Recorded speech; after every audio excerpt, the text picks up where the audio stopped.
Hello, my name is Matthew Marvin. I also go by the Poker Gypsy. I finally got some time stable in one place, and I'm going to do something that I normally don't do. I'm going to study poker. Listen, I've tried in the past, it just doesn't grab my attention. So what we're going to do, I'm going to film myself sitting down and watching these poker tutorial videos. They're poker lessons and they're free online. Look, obviously I've been playing for a while, so I'm just going to skip past the beginner courses. I'm going to go to Google. I'm going to type in advanced poker training. We're going to see what pops up. That's what we're going to start studying. Either I'm going to learn something or I'm not going to learn anything. 90% chance I'm going to be bored most of the way through. So I do not mean to hurt anybody's business by doing this. This is not a shot at the content creators. This is not a shot at other professionals. However, I will go on record to say this is a promo stunt. 100%. I'm not going to deny that. I'm going to be picking the popular videos with the most views. I'm going to put that video title and the person or people who made it as a title of my video. That's going to help me generate views. So, on the other side of the camera, yes, fellow poker professionals, you could say that I am using your name and your network to grow my fan base. But there's two things I'm missing right now in my poker career. One, there's nobody in my inbox trying to help me with my poker career, except for like Stake Kings. I don't want to do that. We'll talk about my feelings on staking in another video. Number two, I don't have anybody in my inbox trying to challenge me on a recorded platform. Except for John Orlando over there at Action Junkies. That game's gotta happen. It'll happen one day. I promise you guys, out of love and respect. It's going down though. So this is going to solve multiple problems at once. Hopefully these videos can improve the poker world in some way. From the aspect that poker training videos are just boring. Seriously, if I need help falling asleep at night, I watch poker training videos. Alright guys, this one's called Advanced Poker Strategy, Play Your Range, Not Your Hand, by Alec Torelli.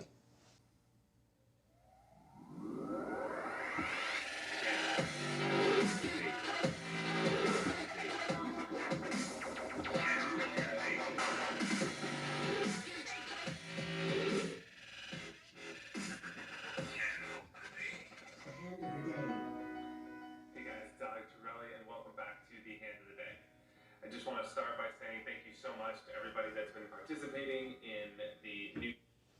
Okay, so right off the bat, I like the intro. Okay, he's been to Vegas before. Series we got going on for Hello Alec on my Instagram and Snapchat. For those just tuning in honor of the 100th episode of Hello Alec, we are now putting every single day on Instagram a new post with the hand of Hello. Alright, so in between his phrases, it's a little choppy. If you guys notice in my videos, I edit the dead space out. Just a suggestion for my style. I like it. So the hand that's in the episode is now featured on my Instagram, and there's a big community of people there that are sharing, commenting, and talking about the hand. And I know you guys wanted my feedback on more of these Hello Alec episodes, and of course I'm only choosing one every week for the hand of the day, but I was trying to find a way to give you guys more feedback on a daily basis from me. So with my team and I, we created a good idea, and we're putting every single day Alright, so he addresses the fans. He gives the company a shout out in his video. No complaints yet. thoughts on the Hello Alec episodes only on my Snapchat. So every day I'm reviewing the hands. I do this all in real time, so you get to see exactly what I would have done. I basically walk you through the hand, the pre-flop, flop, turn, river, and talk you through my decision-making process. It's all done in real time. It's fun, 2 minutes a day. I encourage you to check it out. If you haven't already, download Snapchat and add me. I'm at Alec Torelli on there. But for now, back to the hand of the day. Today's hand of the day is brought to you by 888 Poker. John is our hero in the hand. This is from Hello Alec number 98. There's a pre-flop raise here to $45, which at a 2-5 cash game is very, very big. And we're in the big blind here with 6-7 of hearts, but there's a straddle as well. So it's not that big of a raise, only 4.5 big blinds, but we're in the big blind. All right, so me personally, I would never raise that much pre-flop unless I had aces or kings. With person behind us. So I would just fold here. I would probably call if I was in the straddle. If my opponent wasn't great, I think it's a fine call. But in the big blind, you're calling way too many big blinds pre-flop, and there's someone still behind you left to act. So I don't like calling here. I would probably just fold. Anyway, we call and go heads up to the flop. Yeah, I wouldn't have called. I agree. But in poker, sometimes the wrong move ends up winning, the same as the right move ends up losing. He made a mistake. He won the hand. However, this isn't going to win long term, just so everybody knows. And when I say this isn't going to win long term, I mean, making the mistake, calling, and actually flopping something with it. But even a broken clock is right twice a day. Flop is absolute gin for us. Queen 6-6 rainbow. We essentially flop, one of the best possible hands we can have, and we're hoping our opponent has something. So John, you say here that you decide to lead out because you put your opponent on 2 aces or 2 kings. Now I would challenge you here and really wonder, how can you possibly know your opponent has 2 aces or 2 kings? Of course, these are two of the very specific. Okay, I agree with him on this one. I wouldn't have raised here either. The only hand that really beats you at this point is Queen Queen. There's no 2 cards to a flush up there yet. I see no reason to bet out. Specific narrow hands that he can have, but he can also have all the other hands that he would have raised with pre-flop. Remember, he has a range of hands, not just one specific hand. And a range means that he could have all the hands that he would play the exact same way. And because all he's done so far is raise pre-flop, and he hasn't acted on the flop, technically his range, or all the possible hands he can have, is still anything he would raise with pre-flop from this position. So while he can have aces and kings, and those hands are included in his range, he can have many, many more hands than that. So I encourage you to think about how you would play this hand against the entire range of hands your opponent can have, not just against the 2 hands that you're hoping he has. There's a very big difference. All right, at this point, it's a lot to take in. I kind of think that needed to be broken down a little bit slower and a little bit more detailed for some players. Between these 2 things, so make sure you're thinking about that. Now, while it would be great to lead if he has 2 aces or 2 kings, I think the best play here against his entire range is simply to check and let him bet, because more of his range are bluffs than they are strong hands. And the only way he's going to put more money in the pot with a bluff is if you check, he's going to bet. And this is a great board for him to c-bet. You got to expect he's going to be c-betting here pretty much 100% of the time, which he should be doing. Okay, this is the problem, right? When you say your opponent and what they should be doing, the issue with this is you don't specify what play style your opponent has. Grinders, which means people who know how to play both tight and loose, will give you trouble your entire career. Be a grinder. Understand which opponents you need to play tight against and which opponents you need to play loose against. It specifies nothing. I don't think that you could put every opponent in the category of doing the same move. I think it has to be based on their play style. So I would like to see a little bit more information on the opponent before we judge the moves we make against the opponent. The only way I would lead into him here is if I expected him to raise me with his bluffs instead of fold his bluffs. Some opponents, and you got to know which type of opponent you're playing against here to effectively execute this play. Some opponents will fold their bluffs if you bet, and some... All right, you got to pause it. Maybe I'm wrong here, all right? Based on my experience, there's nobody that's going to raise here without Queen Queen. Nobody. Unless you yourself have been playing very wild and aggressive. If you're a fit or fold player and you raise here or you lead out here, nobody's coming over the top of you without Queen Queen in this situation. Very rare. Will always raise you trying to represent aces or kings. If you pin to this opponent correctly, that he's going to bluff raise you every time you lead, then go ahead and lead here, John. That's a great play. Just make sure you're doing it for the right reasons. Some of the things that we talked about just now.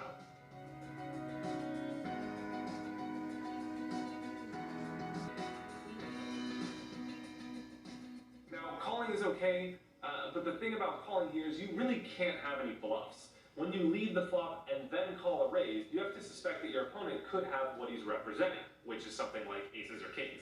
For you to call a bet here out of position on the flop when the pot's getting big, you have to have something pretty damn strong. So the worst hand you could have here, in my opinion, is something like a queen. You said you wanted to make it look weak and something like you have 2 9s, but I challenge you again. All right, so this is my question. If you flop a set on a rainbow board and you want to make your hand look weak, you don't bet. You just check. John, would you really lead the flop with 2 9s? Probably not. You're just going to check call and play defense. So I think when you lead here and then call a raise against what your opponent's representing, a 6 is a lot of your range. So you're kind of giving away that you have a really strong hand.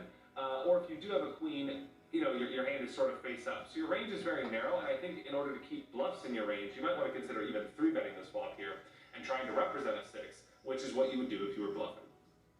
Last thing to add, when he does have a bluff and you just flat call the flop, you're essentially giving him 2 free cards. And the only way he's going to put more money in the pot is if he hits some backdoor hand or something like that. If he improves his hand to something that's stronger than 3 6s. He's never going to bluff the turn, and he's never going to bet a worse hand for value after you lead and call the flop. So I think you're giving him 2 free cards here, and I just don't think it's the best way to play the hand.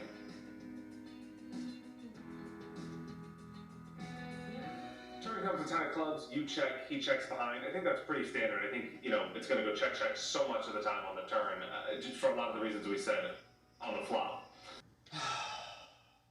And this is why I can't watch poker videos. Turn comes to 10 of clubs, you check, he checks behind. I think that's pretty... Okay, first of all, regardless of what he's going to say, if a 10 of club comes on this hand and you're first to act, why would you check? Okay, if your opponent has a set of queens, you're already dead anyway. But now there's 2 cards to a flush and 2 cards to a straight. There's a lot he can have in this hand that would improve later on the river. Pretty standard. I think, you know, it's going to go check so much of the time on the turn, just for a lot of the reasons we said. It should not go check on the turn. All right, let's wait for this car alarm to go off. On the flop. The river comes at 9 of clubs. All right. Now you see, it got worse for you by the river. It got better for your opponent, possibly, by the river. That's why you shouldn't have checked the turn. So I don't know why he's saying it's okay. It's fine. I feel like it's a mistake. However, the likelihood that your opponent hits a flush when they called a big bet on the flop, no. Nobody's chasing the flush on the flop. Not with that flop. Which is kind of a sticky card for us. I mean, it's really hard now for us to bet and get value from a worse hand. You said here on the river that you're hoping to get value from something like... All right. So I kind of disagree with Alec on this one. If you flop a set and you bet into your opponent and they call, they either have flopped a full house or they most likely have an overpair. There's no straight draws, there's no flush draws yet on that flop. So if you have been playing aggressively and loose, and your opponent thinks you're bluffing, and your opponent is a loose player who thinks an overpair is good here, they would call a raise. Like aces or kings or ace-queen, and you're scared that he would check behind with that hand. I like your logic here, John. You are right. He will check behind. They would call a bet. With pretty much anything that's worse than yours, and he's really only going to bet with bluffs or hands that are better than 3 6s. It's unlikely he's going to bluff here because your range looks so... Okay. Semi-bluff. If he's got an overpair at this point, kings, aces, it's a semi-bluff. Remember, he did raise big pre-flop. So they wouldn't be bluffing entirely. They're just betting without the best hand. But they have something. Damn strong. He would basically only be trying to get you to fold a queen, and you know, that's sort of ambitious. You could easily have 3 6s. I can't agree with that one either, because I know a lot of players who miss their cards and want to bet just because they have money involved. A lot of these players are betting for that reason. They're not even thinking about your hand. And again, it's based off of your playing style because you could be a tight ABC player and he knows it's most likely you're going to fold. So it's possible your opponent could bet here with a worse hand. And not be willing to fold this river if you check. So I don't think he's going to bluff you that often. So a bet on his part on the river if you check is pretty damn strong. But I understand you're trying to get value here, but I don't like the fact that you decided to shove. You went all in here for more than the pot, and I think that when you do that, there just aren't enough bluffs in your range here to make him make a big hero call against you. I think it makes it look much more likely that you have 3 6s when you go all in than a complete bluff. I just think. Right. I mean, I do think that's way too strong. I think if he goes all in at this point, I would say he's either representing a straight or a flush, possibly a full house. But if you overbet the pot, unless your opponent is really loose and doesn't care about the money, they're going to fold. You're not going to make any money like this. I'd probably bet either half a pot or less than a half here. Especially because it's a good sized pot already. Can't be too greedy. It's really hard for you to bet the flop and then call a raise out of position with a bluff. So I just don't think that your hand has any bluffs in it. And when you go all in here, I think you're really selling the story that you have exactly what you do have. And because it's really unlikely that our opponent's going to hero call with, let's say, aces or kings, you're sort of overrepresenting your hand. And I think you're likely to either get a lot of folds or perhaps get called by a flush or a straight or something weird that your opponent backdoored. So I would probably bet out half the pot here. Otherwise, I would just check and call a bet on the river, make my hand look like a queen, and hopefully my opponent, when the times he does have a bluff, is going to try and bluff me off a queen. If you think about the entire hand and piece it together, really, you said that you were leading the flop, hoping that he bluff raises you, and I think that's a good logic. But if you're leading the flop hoping that he bluff raises you, then you got to sort of let him have that rope on the river and continue to bluff you off potentially a queen or a weak hand that you could have. So I would probably check the river here and call for pot control as well as to earn more money from bluffs. And because I don't think I'm going to get called by a worse hand that often. If I did bet, it would definitely be something smaller, something that he could make a hero call with and get stubborn with aces or kings. People really don't like the fold over pairs, so I'll try and give him as much chance as possible to make that hero call.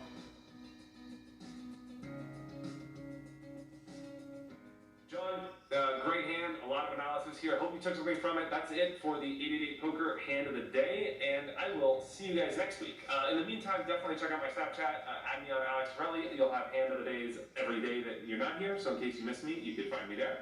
And if you want to submit your hands, head over to my blog, alectorelli.com. Click on Poker. Underneath that, you can click on Submit Your Hand, and I will select the best ones, put them on Hello Alec, and my Hand of the Day channel. That's it, guys. See you next week. Okay, I like the way he included his vlog on the end of it, but where he was talking about go to my vlog and click here to enter a contest or something, I think he should have gave the people a visual, website, where to click with an arrow pointing to it. Take it easy. Peace. There it is.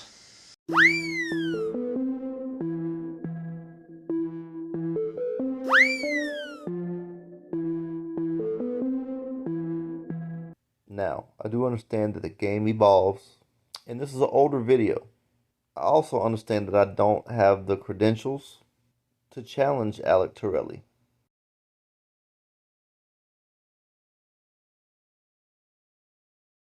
In poker theory. But at the end of the day, I feel my strategy is correct, and a mistake is a mistake. Now, I do have a few poker training videos up myself. If you want to get back at me, if you want to check out my content, feel free to leave your own video review about the stuff I make. Go for it. Have at it. Have fun.